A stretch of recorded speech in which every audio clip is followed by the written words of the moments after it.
สบายดีพ่อแม่พี่น้องเพื่อนๆในกลุ่มการเลี้ยงไก่ลาด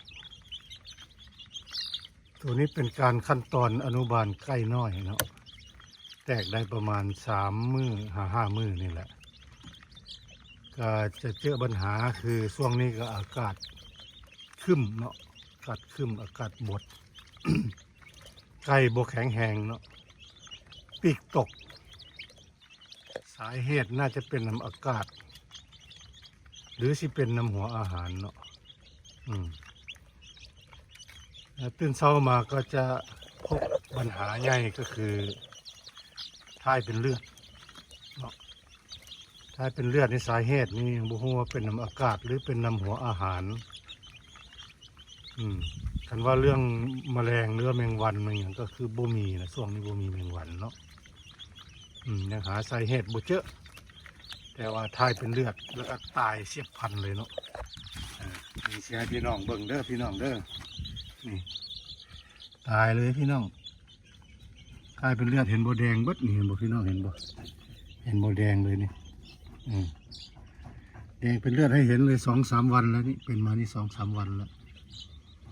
เขาจะตายมือละ2 ตัวมือละโตมือละ3 ตัวไปเนาะนี่คือปัญหาการอนุบาล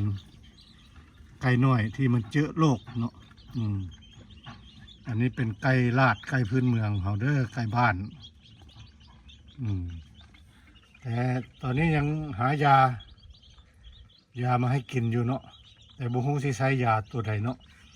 ถ้าท่านใดฮู้หรือว่าหาวิธีแก้ได้ช่วยแนะนำข้าพเจ้าเด้ออันนี้หากก็เลี้ยงไม่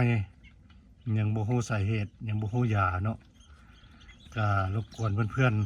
ๆในกลุ่มที่เลี้ยงไก่ลาดบ่ว่าอยู่ภายในประเทศหรือว่าต่างประเทศเนาะมันก็เป็นแบบนี้แหละพี่น้องอันนี้บ่เจอตัวนี้แข็งแรงดีเนาะตัวนี้แข็งแรงดีอันนี้แข็งแรงดีพี่น้องกินอาหารเก่งแข็งแรงดีเนาะมื้อนี้เจออากาศก็อยาก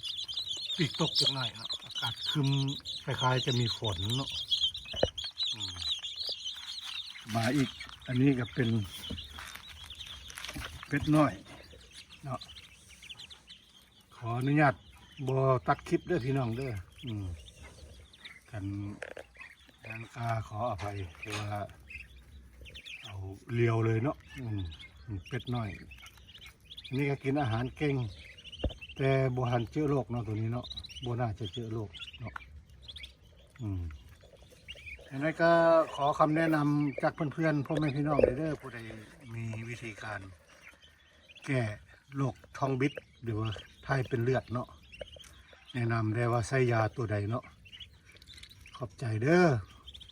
ไปติดตามไปให้คำแนะนำขอบใจ